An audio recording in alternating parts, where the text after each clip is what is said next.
What's up? Happy Taco Tuesday. Welcome on into Let's Bet It. Lauren Jabbar here with Jared Smith. We are matching with our all black today, having a funeral for Steph Curry's 233 game streak that he has hit a three-pointer.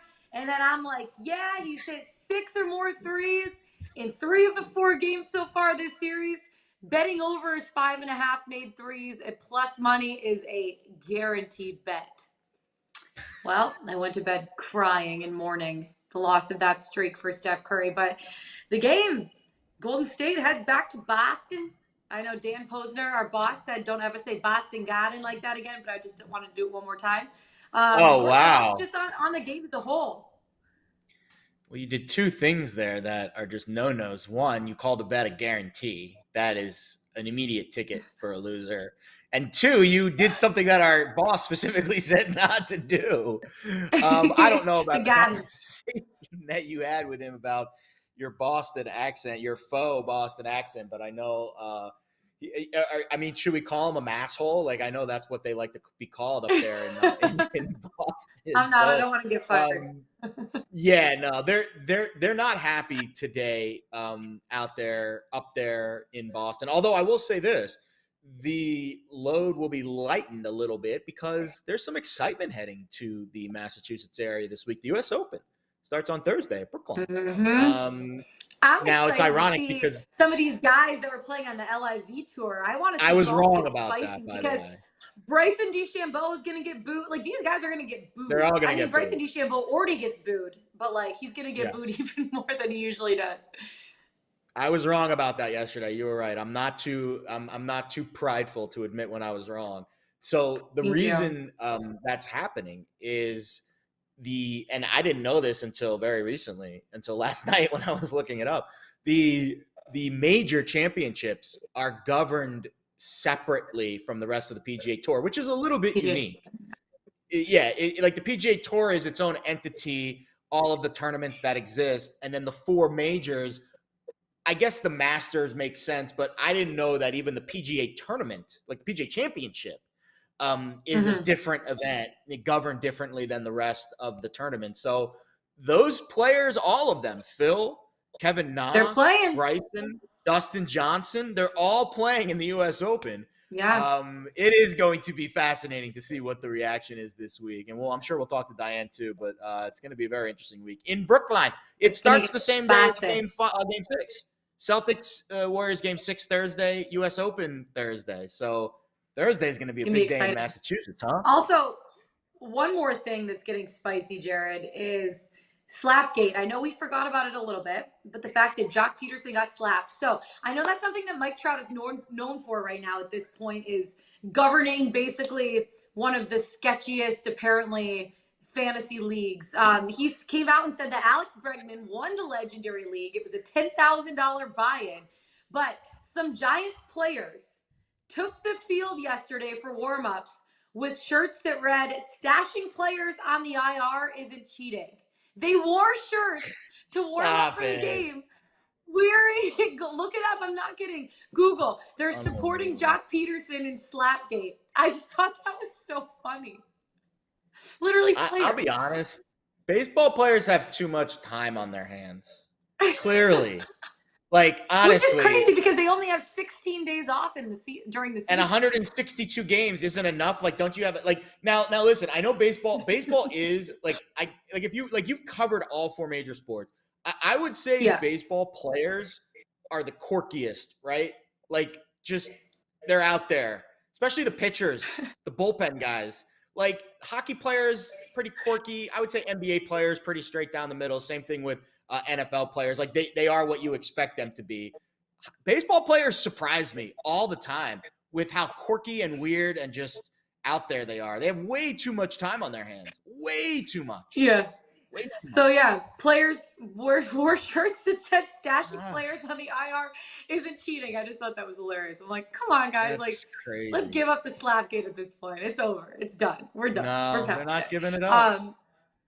I know. Anyways, we got a lot to talk about today. Better up. We have a lot of MLB games going on tonight. NHL Ice Picks with Matt Bernier from NBC. He's an NBC Betting Analyst. We're going to have him on breaking down Game 1 that starts tomorrow of the NHL Final between the Lightning and the Go Avs Go, baby. And then we have NBA Morning Radar. We're going to break down what we saw yesterday and maybe some look-ahead lines going into Thursday, Game 6 in Boston. So without further ado, my friend Gerard, let's get into it. Let's bet it. YRFIs, NRFIs, better up. Yesterday, the NRFIs, no runs first inning, went 6-4. For the season, the YRFIs, yes run first inning, are 460, 452. We're seeing a little bit of differential between those, but not much. It's probably going to get back up to 50. It's a certain, like 500 at a certain point. Notable streaks. We usually talk about teams that hit a notable streak, but we got to give our guy, Jared Smith, a shout out here because notable streak, he has hit 7 straight yes run first inning bets. Give it up to you, Gerard, because that is phenomenal. I know you're not betting one tonight. You're letting it marinate. You're enjoying this moment. Enjoying it. What about Coors Field? Coors Field is always of interest to us, as you know. For the NRFI. So the NRFI's popping at Coors Field this year, and I'll get to those numbers in a minute. You're right. I do want to let it marinate a bit. First of all, I didn't see a bunch on the card I liked today. So I just said, you know what? We're going to take this slow. We haven't been like we've been kind of all over the place with these. Like the first month I was like literally trying to figure out what's what. And now again, like I said yesterday, now that we've gotten a month, 2 months, almost 3 months of data, starting to be a little more comfortable with laying some juice in certain spots and maybe playing things that are a little bit against what my previous set of rules were, but not going to force it. Feeling really good about the streak. Yeah. We're going to sit on it like a mother hen, sitting on her eggs, waiting for them to hatch. And we will maybe get back to the YRFI world tomorrow. Horrible NRFI visual. world. Horrible visual. Yeah, that's the visual we want to give our audience this morning. Okay. The YRFI at Coors Field is above 500 this year, as you would expect, right? The YRFI should be hitting more than the NRFI is at Coors Field. But, my feathered friend, the YRFI is actually down. The YRFI is actually – it was. I'm glad that you drew that connection. The YRFI is down more units than the NRFI is this year, despite the fact that the YRFI is 18-14, but it's down over 2 units. The NRFI is just barely down 0.6 of a unit. So what does that tell you? Well, if you bet the NRFI over the long haul at Coors Field and you pick your spots correctly, you are going to be profitable. I think I found a good spot tonight. I got plus 135 here over at Bet365. So the Rockies have hit 6 consecutive NRFIs. Now, all those are on the road. They've been on a road trip over the last week or so. Their last YRFI was, in fact, their last home game on June 7th. Cleveland has only scored once in their last 7 games, and that was the Sunday morning game, the Peacock game, speaking of birds, against Oakland on Sunday. So that was kind of a weird spot. You never know with those 11:30 a.m. start times if the offense or if the pitcher is going to really wake up in time. So besides that game, it's been all no runs for this Guardians offense. Antonio Senzatella, Shane Bieber, great pitching matchup here. Senzatella, how about this? Widen the sample size since 2019. He's 29-9 to the NRFI at home. Pretty good. And his expected FIP is 3.9, way lower than what his actual FIP is, which is 5.37. So I like the fact that he's, pitching better than the numbers indicate. And he also has a walk rate of under 5% in the first inning this season. Shane Bieber, we've talked about him, plus stuff, maybe a little regression because of the injury, but 31-8 with his NRFI record on the road since 2019. And this season, his batting average against is .057 and his whip is .45. Wow. He's allowing less than a half of a base runner per inning in the first inning this year. And here's the kicker on top. His last outing was cut short, 54 pitches, 4 1/3 because of rain.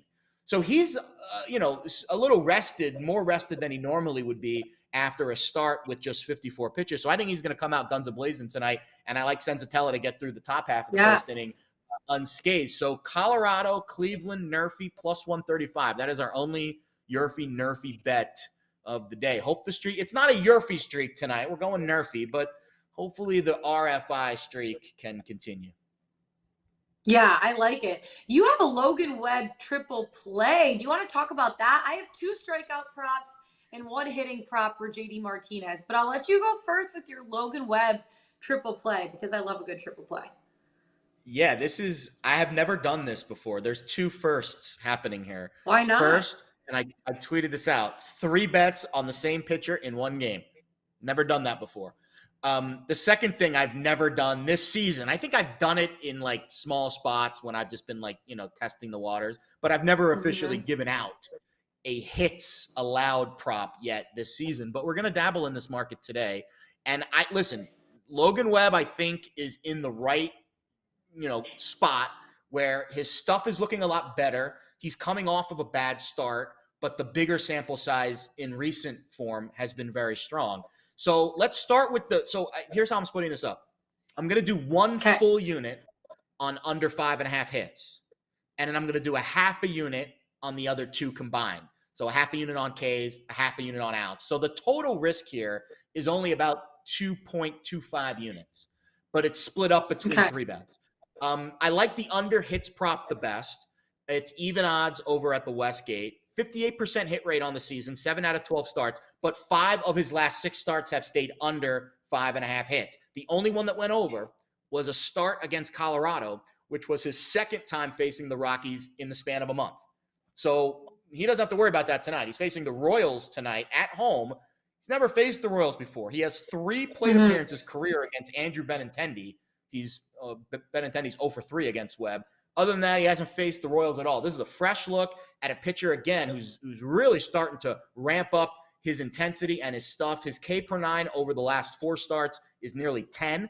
That's up from 6.3 through his first 8.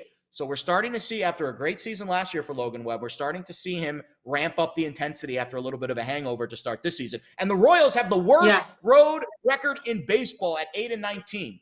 8th fewest runs scored on the road, 9th lowest WRC plus. They are a bad lineup on the road. They only had 2 runs off 6 hits in the entire game last night. So I think Webb's going to stay under his hits. I like his strikeouts to go over because he's getting a favorable number at 4.5 against the low strikeout Royals lineup. But as I said, they're terrible on the road. And I think Webb's going to push himself through the 6th inning and get over 18.5 outs. That's the one that's a little bit more of a longer shot because he's only hit that in, I believe, 3 out of 12 starts this season. But he's had a few missed by the hook. So he's right there on the 18.5 outs. And again, I think the Royals lineup is shitty enough that he's going to go over tonight. So that's our triple play. We'll see how it goes. I love it. We'll grade it at the end of the night, and we'll see where we stand. We'll see where we stand. But our first ever triple play on the same player here on Let's Bet It. It is a momentous Tuesday morning. Okay, I have a couple strikeout props that I'm loving right now. One of them, Tyler Mahle, over what? I said lay it on me. Oh, sorry. I was getting into it. Okay, Tyler Mahle over 6.5 Ks plus 108. Now I know he's only gone over this in 3 times this year, but he's gone over it in 2 of his last 3 starts. And this guy's fresh off of a 10 strikeout game against, guess who? The Arizona Diamondbacks, who Guess what? They're playing them again tonight. And Arizona at this point has the 7th highest strikeout rate against righties over the last 2 weeks. They're striking out at a 24.3% rate. That ain't very good. And they only have a WRC plus of 82 during the same time over the last 2 weeks. I think Tyler, my boy Ty, should be able to go deeper into the game and hit over 6.5 strikeouts. And we just saw him do it and absolutely obliterate the Diamondbacks 5-ish days ago when they played with 10 strikeouts. The other strikeout prop I'm looking at is Tony Gonsolin over 7+ Ks. It's the alternate spread because right now I'm looking at it's 5.5 and it's juiced to like -170. So I don't want to lay 70 cents for that. This guy's really, really good. So I love the alternate spread of over 7+ Ks at plus money, +132. Now they're playing against the Anaheim Angels. They have the worst strikeout rate against righties in Major League Baseball over the last 2 weeks. They're striking out at a 28.5% rate. That's like 30% of the time. 1/3, if my math is correct, Jared, that they are striking out at this point. I know I'm rounding up a little bit, but you know what? It's helping my case. They also have a WRC plus of 85 in this point. And Tony Boy has gone at least 6 innings pitched. Tony Boy has gone at least 6 innings pitched in each of his last 5 starts. And he's also passed this total in 3 of his last 5 starts, and he barely missed it in the other 2 starts. He only needs 1 strikeout an inning, basically, a little bit over 1 strikeout an inning, and I think he's capable of doing that. If he hits 7, we push. If he goes over 7, we get it at plus money. If you do want to lay juice, I think the best bet is to lay the 62 cents or 70 cents, whatever it is, for the exact total that he has right now, because he's really, really good, but that's just a lot of juice for me to lay. And you know I love my plus money. I'm a plus money assassin. So why not get it at plus money, challenge it a little bit, because his numbers have been looking really, really good. And going up against a team with the worst strikeout rate against righties in Major League Baseball, I'm feeling pretty confident that Tony Boy is going to be able to get it done here in this spot. You have a walk this way parlay. So let's walk this way. And then I'll tell you my hitting prop with JD Martinez before we head into Matt Bernier coming on the show. I have an outs prop too that I added right before the show, which I'll get to very quickly, because I was going back and forth about this, but I saw this trend pop up on my screen about Sean Manaea. He has gone over his outs prop, which is 17.5 tonight, in 10 of 11 starts this season. And the only time he's gone under was against the Dodgers, who, you know, is arguably the best lineup in baseball. Tonight he faces the Cubs on the road, but he's got great numbers against this Cubs roster. Just a 167 batting average against in 31 plate appearances. So I couldn't resist, even though it's juicy at -150, I could not resist taking a slice of Manaea's over outs prop tonight. Now let's get into the walk this way parlay. One of these guys is my pod. But I will just love that for I'll name all 3 of them. We'll see if you can guess which one my pod is. All right. UC Kikuchi over 1.5. The Orioles are the opponent tonight for the Blue Jays. And the Orioles have been an average lineup this season, but they're actually slightly above average in walks, which was surprising. And Kikuchi is one of the highest walk rates in Major League Baseball. Trevor Rogers, speaking of high walk rates, he is against the Phillies, takes on the Phillies tonight on the road. Anytime Trevor Rogers is on the road, period, I'm looking at his walks prop. The Phillies are a very high walk team, especially against lefties. And in Dane Dunning, at home tonight against the Astros, over 1.5. Dunning, again, has been one of those guys that good stuff, strikes out a decent amount of dudes. His strikeout prop has been a nice trend to the over this season, too, but his walks and his control have been subpar. So Kikuchi, Rogers, Dunning, all over 1.5. I got plus 342 on this parlay. We did not hit last night. Guess what? The only one that screwed us was the under. So maybe we should stop. We're going back to the overs. If it ain't broke, Jared. Back to the overs tonight. Walk this way. Okay, Let's do it. I think that Dane Dunning is going to be your play of the day. I actually haven't looked. Well, you might. I cannot confirm nor deny that you might be right. But I'm looking at Trevor Rogers, and that is a juicy one, -210. There's no way you're putting that as your play of the day. There's no way you're putting that as your play of the day. No chance. You're right. It is Dunning. You're right. Yeah. So we'll walk this way, talk this way. And I'm walking on over to Boston at Fenway Park because I really like JD Martinez over 2+ bases, and I'm only laying 30 cents for it, -130. He is the best hitter in the Red Sox lineup. He's a 347 batting average, team leading 413 on base percentage, which is wild. And he's basically tearing the cover off the baseball all season long. I mean, throughout the first 2 months of the season, he's been a huge part of the success for the Red Sox, especially on the offensive side. And he's going up against a terrible pitcher in Fenway, and Jared Koenig. And I just look at my boy Jared. Well, he's not really my boy. You're my boy Jared, but this other Jared pitcher, not my boy. But he played one game this year against Atlanta back on June 8th. He lost. He has a 9.00 ERA, 4 innings pitched, 5 hits, 4 earned runs, 3 strikeouts. Not a very good line. And now you're going up against a guy like JD Martinez, who has just been basically getting on base 413 on base percentage, 347 batting average. He's tearing it up. He has 69 hits on the year, 7 home runs. I feel good about him getting on base at least twice or once, and his teammates move him around. We'll see what happens, but I feel good about it and only laying 30 cents for it. So why not? JD Martinez, former Tiger, now Red Sox, over 2+ bases. Let's make it happen, baby. Let's walk this way. Let's walk this way all the way from Boston to Denver and bring in Matt Bernier, NBC Betting Analyst, to chat a little NHL. We have game 1 of the Stanley Cup final between the Tampa Bay Lightning and my Colorado Avalanche, who I worked for the last 3 years. First of all, Matt, I'm so excited to have you on the show. How are you doing? And are you so excited for game 1 starting tomorrow in Denver? Oh, I'm doing great, guys. Thanks for having me on. Yeah, look, I think this is sort of the matchup that we had all been hoping for, I think, at the beginning of the postseason. The fact that you've got Colorado, who looked like a juggernaut all season through the regular season, and then Tampa, who they had their starts and stops throughout the regular season, but I couldn't help but sort of chalk it up to it's difficult to maintain that level of excellence for the better part of 3 seasons. So a couple of their little lapses, I didn't really hold it against them too much. They seem like they finally turned the corner. They put it all together. They shifted into playoff mode. And here we are. This is the showdown that we've all been waiting for. And I think it's going to be a fantastic series. I really do. Do you think the discrepancy in price here with the Avs is a pretty big favorite to win this series is based solely off of home ice? Or do you think, like, let's say that the Lightning got the extra game at home, do you think the series line would be flipped and it would be Tampa Bay to be the favorite? Because I'll be honest, I think the Lightning, maybe they're a little bit tougher on the road. So maybe we're getting a little bit better of a price on the Lightning just because of that extra home game for the Avs. I think sometimes the public can sort of, I don't want to say get suckered into it, but the idea of, because Colorado just basically blitzed through the Western Conference, I think people just automatically look at them and think they're the better team, when in reality, you take a look at the paths that the two teams took to get to the Cup final.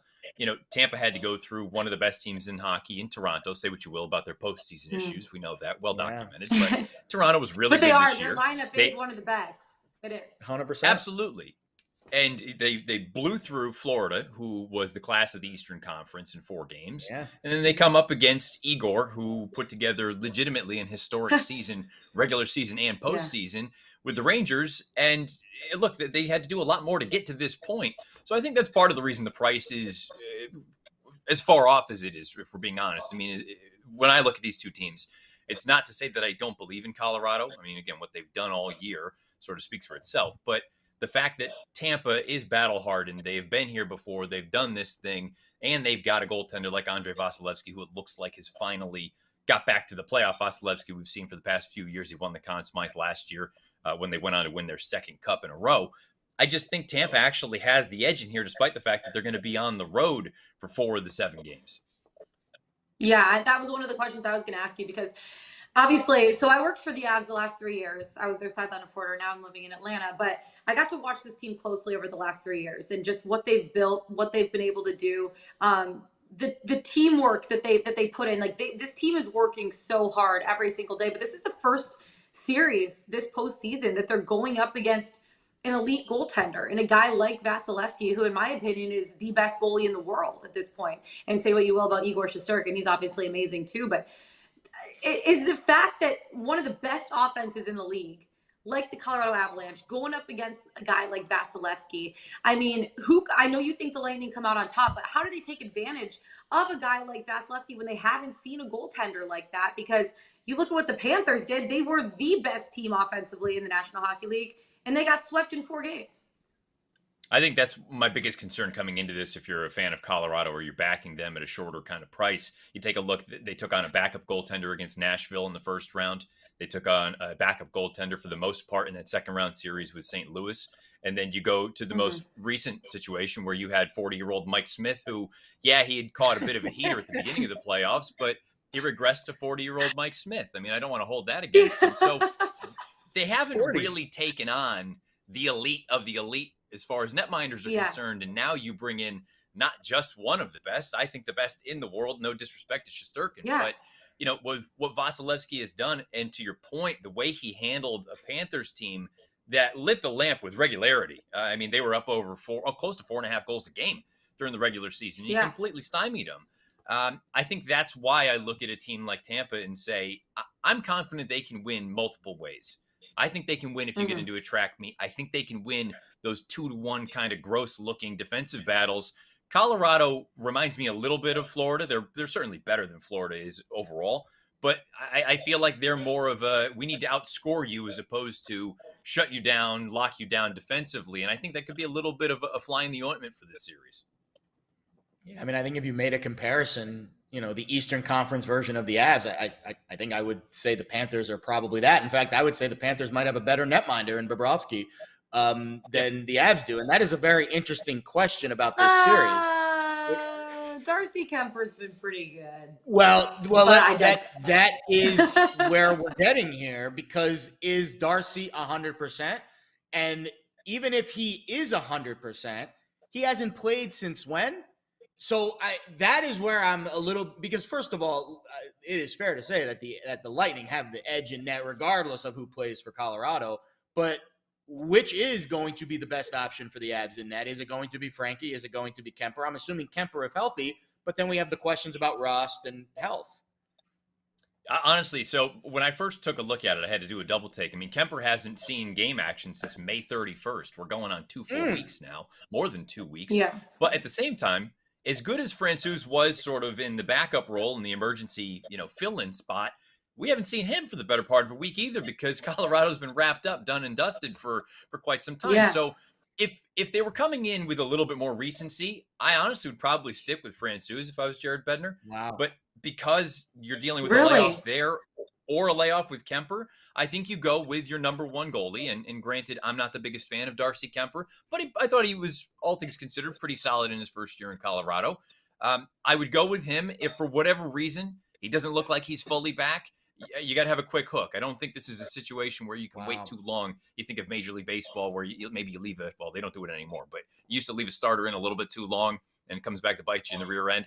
I don't think you can do that in a series like this where you've got a finite number of games. I would start with Kemper, though, even though we haven't seen him in 2 weeks. If he looks at all like he's not himself, he gets the quick hook. You bring Francouz back in, but I think you go with who you brought to the dance, right? Yeah, I agree with you too. And there's a reason why Pavel Francouz is the backup, and there's a reason why Darcy Kemper is the starter. And Jared Bednar knows what he's doing as a head coach. I mean, you look at the numbers of Darcy Kemper, and to be honest with you, he's no Philip Grubauer. I obviously thought Gruby was a better goaltender overall. But you look at what some of these goalies were able to do during this COVID time. And obviously, they weren't on the ice for a long time during COVID. This has only been 2 weeks for Darcy. He's been rehabbing. But they have, like, VR where they put, like, these goggles on and they can, do simulations. So, like, I think that he's still going to be quick. I was actually talking to Philip Grubauer about it last year, and I'm like, what the heck? Like, you can stay sharp like that. So even though he's been rehabbing and stuff, I feel like there are ways for him to stay in it. But that was going to be one of my other questions that I asked you, because obviously we saw, the Rangers, everyone kind of doubted them going up in game 1 against the Lightning. They're like, oh, they just played a game 2 days ago. It was a game 7. They're coming off of 2 7-game series in a row. And the Lightning have had 8 days off. And we saw the Lightning come out and be extremely rusty. And we saw the Rangers come out and dominate on home ice. Do you think that could be an issue here for the Avs? And I know that the Lightning have now had a couple days off because they haven't played since Saturday, I think. So they've had like 4 days off, but the Avs haven't played since June 6th. So we're going on, about 8 days for them. Like, is rust an issue? Not even just for goaltending, but for position players as well as in the defensive core and in forwards. Yeah, and I think you bring up a good point. That first game, and really the first two games with the Tampa series with New York, as bad as Vasilevsky was, and he was, I think his save percentage was below 880 in both games. It was The not flow, good.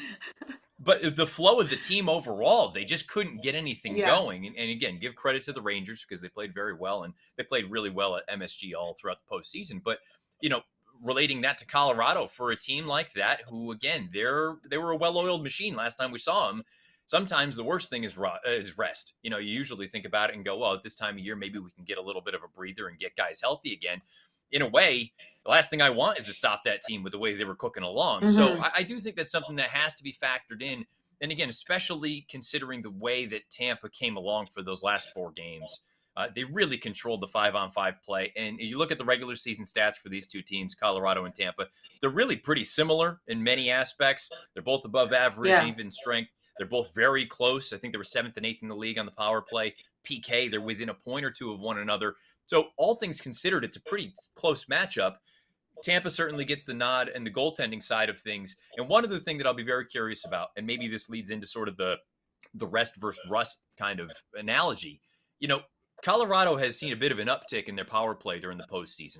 I believe it's 7 to 8 points better as far as a conversion rate is concerned during the playoffs compared to the regular season. That's all well and good, but if we get any kind of a regression, which again, combination of being off for a week, now taking on the best goaltender you've seen all throughout the Stanley Cup playoffs, you get a regression there. Do goals start to become a little bit harder to come by? And if that's the case, do you start to press a little bit and it takes you out of your element some? Meanwhile, again, I have no concern about Tampa being able to win 2-1 game or a 3-1 game. They can win 5-4, but they can also win those lower scoring defensive slogs. So that would be a bit of a, I don't want to say a red flag, but I would at least be monitoring that throughout the first couple games of the series as far as the Avalanche are concerned. Just for the official record, goals saved above expected this year, Sergei Bobrovsky plus 23.4, Darcy Kemper plus 21. Just throwing it out there. Okay, that's like barely anything. That's like this close, Jared. That's but like still, like potato. Bobrovsky's got his nose in front. I like to tweak my co-host whenever I can because Matt, she's the ice queen, Matt, and I'm just the prince. I'm the puck prince. So anytime I find he's a self-proclaimed puck prince. He's a self-proclaimed puck. Any royalty is good royalty. That is true. The Duke of I don't know what a hockey term is that starts with D, but the Duke of whatever. And LJ can be the Duchess. I think that's a great name, actually. The Duchess of Puck. All right, I have a very interesting point to make about the Conn Smythe trophy. First of all, the Conn Smythe is. Lord, I'm sorry. I just can't take this conversation seriously. I'm in one of those moods today. The Conn Smythe has been something I've paid very close attention to because I do think, in my eyes, it's an open and shut case. If the Lightning win, Vasilevsky has to be the Conn Smythe winner, right? But the odds are telling me that Nikita Kucherov actually is in the conversation. But I want to direct your attention to the Avs goalies because I think it makes your interesting point about Frankie and Kemper. At DraftKings right now, those two gentlemen have the exact same odds to win the Conn Smythe at 40-1. That is fascinating to me that a starting goalie and a backup goalie have the exact same odds to win the Conn Smythe when the series starts. Maybe it's just the market inefficiency. I don't know. Can you explain that? Because to me, that means that neither of them are going to win it, frankly. Yeah. Well, I think you look at it that way and say certainly they are underdogs in the grand scheme of things as far as the awards are concerned. But I think it also may give you a little bit of indication that the book clearly isn't sure who's actually going to get more of the run as far as goaltenders are concerned. So maybe one of them starts. But again, I think it's going to be a situation where, as uncharacteristic as it may be for a championship round for any kind of sport, that your main go-to may have a pretty quick hook. So that would be part of the reason that I think that both of them are where they are. To your point, yes, if Tampa wins, in all likelihood, it's probably Vasilevsky. Kucherov has been off the charts good throughout this entire postseason, specifically on a playmaking side of things. I do think, though, there's a little bit of value in the captain, Steven Stamkos. I went down this road last year. It didn't work out. I believe he was 20-1 last year for the Conn Smythe. He's 15-1 now over on DraftKings. And I just, with the way he's gone about things, I believe he's got 15 points in 17 games, but he's got 9 in his last 8. And he's really been the catalyst for getting things going. Certainly you need Kucherov to help set things up, but Stamkos is that all-around player that I could see him putting together a quality series where maybe he ends up with 3 or 4 goals and a few assists, and maybe that's enough if for whatever reason Vasilevsky is just sort of mediocre, but Tampa can still get through. I could see Stamkos being a little bit of value at 15-1. As far as Colorado, is concerned, to no one's surprise, I think not that you needed to know this or have someone point this out to anyone. Cale Makar is the best player in the series, and everyone looked at it. I'm sure at the beginning of the season, he is going to be the best defenseman in hockey at the end of his career. I mean, when you take a look at right when the playoffs started, Matt, I got him plus 550 right when the playoffs started. And I'll be honest, I was thinking about a McKinnon hedge. I don't know if it's necessary. Like, I don't know. What do you think? Do you think McKinnon? I think Makar's the guy if the Avs win. I really do. Yeah. I think the thing that sets Makar apart, and again, kind of Captain Obvious, but it's the fact that not only is he a great defenseman, but on the offensive side of things, what he can do breaking out of the zone, I think sets the tone for that entire team. So really, he is the catalyst for everything that happens. No disrespect to McKinnon or Rantanen or Landeskog or anyone else if Kadri comes back. But the idea that Makar really is the heartbeat of the entire team. And I agree with you guys. I mean, there's no reason to think, barring some sort of injury, that he's not going to be the best defenseman in the league for the next 10, 15 years. And it's a league right now with great young defensemen. He may not win the Norris this year. He deserves it in my eyes, as opposed to Roman Josi. But Charlie McAvoy for the Bruins, Adam Fox. We talk about Victor Hedman for Tampa. I mean, there are really, really strong defensemen in this league, and Makar is at the top, in my opinion. Yeah, absolutely. And 2 things to say about Conn Smythe. You mentioned Kucherov obviously playing so well. And I think a lot of that has to do with the absence of Braden Point and what he's been able to do without one of the best players on the Tampa Bay Lightning, offense. Like, he's one of their highest producers. And the fact that they haven't had him for basically a majority of the playoffs, or even the whole playoffs, I don't remember if he played the first round or not. But the fact that they've been able to do that, and Kucherov's been able to create the way that he has, good for him and good on him for being able to create offensively the way he has been. Cale Makar, it's like watching him closely over the last 3 years. So my first game with the Colorado Avalanche was game 3 of the postseason against Calgary in 2019. And guess who else's first game that was too?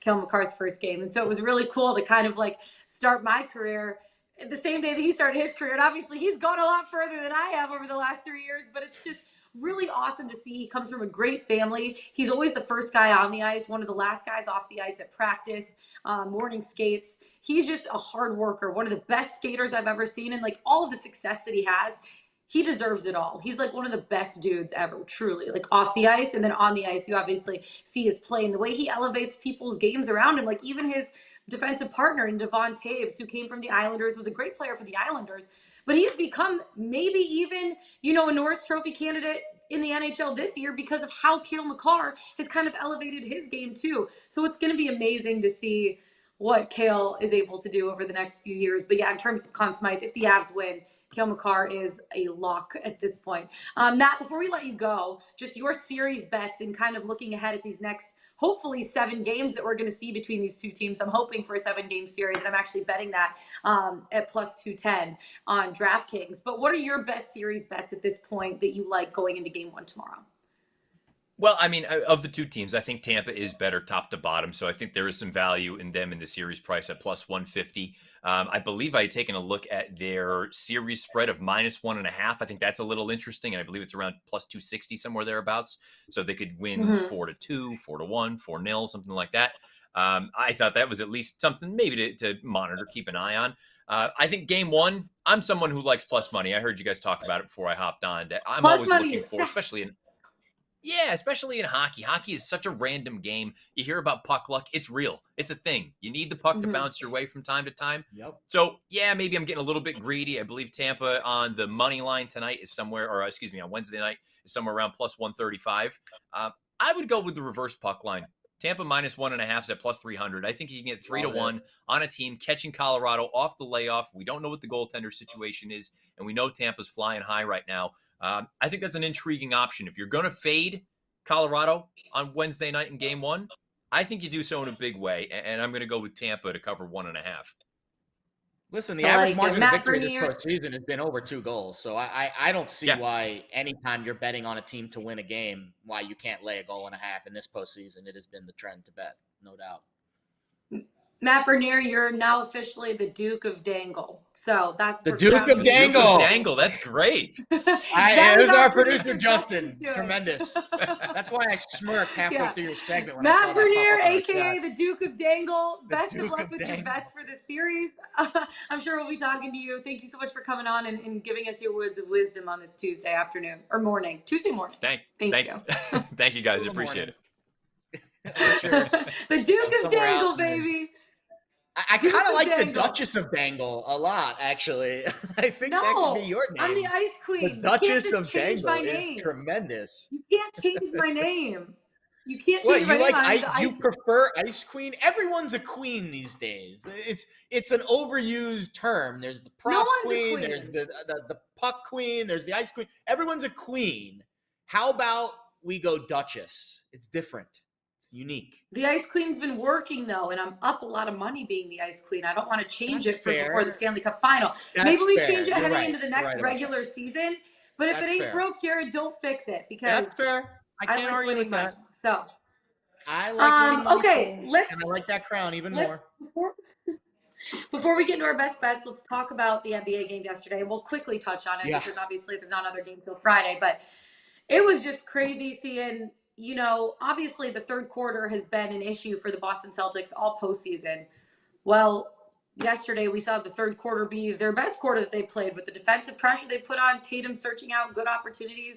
That was the difference in the second half, in the third quarter, to be honest. But Andrew Wiggins came in hot and heavy. Career-defining moment for him last night. First time ever in his career postseason that he had back-to-back double-doubles, 26 points, 13 rebounds yesterday. And Steph Curry. Steph Curry. He ended a 233-game streak of hitting a three-pointer when I bet the over 5.5 threes at plus money. So I'm sorry about giving out that absolute doozy of a bet last night, but Golden State Warriors win it because of Andrew Wiggins. They're moving on to Game 6, back in Boston, up 3-2 in the series. They could clinch and win the NBA Finals, or they could go back to San Francisco. But just your overall thoughts, and obviously we'll be breaking down this game more come Wednesday, Thursday, Friday, or Wednesday, Thursday before the Thursday night game. Yeah, I'll be honest. I think the Warriors won the series last night. You know, the trends say that Game 5 tied series, the winner of that game tends to win the series more often than not. And then you look at the optics of that game. Jason Tatum played pretty well. I mean, I'm looking at the stats here, 27, 10, and 4. But he was a minus 13. He was. Well, the Warriors were minus 10, or, the Warriors were plus 10. So minus 13 isn't that far off from the final score of the game. It's Al Horford's numbers and Jaylen Brown's numbers that are more concerning to me at minus 19. Yeah. And also Grant Williams was terrible off the bench, minus 18. The Warriors just dominated the bench minutes. They dominated a lot of the hustle stats. They were out rebounded in the game though. And that is interesting as well. And the 3-point numbers, like if the Warriors are going to win by 10 and Steph Curry's going to go 0 for 9 from 3, what chance do the Celtics have of winning 2 straight games against Steph? He's not going to go 0 for 9 again. This was the outlier game for him. He's going to play better in Game 6. He's going to shoot better than 0 for 9. And I don't know if we're going to get that much better of a performance from the Celtics because they keep turning it over. And they keep shying away from these big moments in the fourth quarter. And I just think the Warriors are a little more battle-tested in those big spots. And we're getting them at a pretty nice plus money price in Game 6. So my initial lean for Game 6 is Warriors money line. And I think when you look at the series as a whole, it's hard to see a path for Boston winning 2 straight here. They haven't won 2 straight in the series. So I think it's going to be really hard for them to win 2 straight games and win this series. I think Golden State won the series last night. And that's where I stand on this thing as we move forward. But the trend continued. How about this trend? 26 straight playoff winners have covered the spread. 66-0-1. Now 67-0-1. In the finals against the spread, the winner covers when the spread is less than 6 or less. So, Again, Warriors, if we think they're going to cover on Thursday night, we're just going to bet the money line just like we did with the Celtics last night. And that's kind of where I'm at here on a Tuesday. Wait, is it two? Yeah, it was. They play Thursday, right? They play Thursday or Friday? Thursday, right? Thursday. Okay, Thursday. Yeah. Thursday. Yep. Same day as the U.S. Open starts. Yeah. Yes, okay. So the Celtics again last night, and I'm sure we're going to be talking to Scout probably tomorrow or Thursday, whatever. The Celtics, the turnovers killed them again. They had 18 turnovers. They and a lot of them are live ball turnovers too. They have to clean that up. And the offense burnt out. Like Tatum was a -13, like I was saying, in 44 minutes. They have to fix the turnovers to be able to force a Game 7. Absolutely. And we haven't seen a Game 7 since 2016, where the Warriors probably want to forget about that series where they ended up losing in 7 games against the Cavs. Right? So, So that was the last time we've seen a Game 7, and the Warriors probably don't want to put themselves in a spot like that again. They're going to want to close this thing out. But maybe they want to close it out at home. Who knows? But at that point, we'll see. No, trust me. So they want to win Game 6. You never want to go to a Game 7. Anything can happen in a Game 7. You want to close that sucker out in Game 6. I think it's going to be a great game. We haven't had a close game in the series. They've all been double digits. So I'm still waiting for that. I mean, they're really close until the end. Like yesterday was close until the end.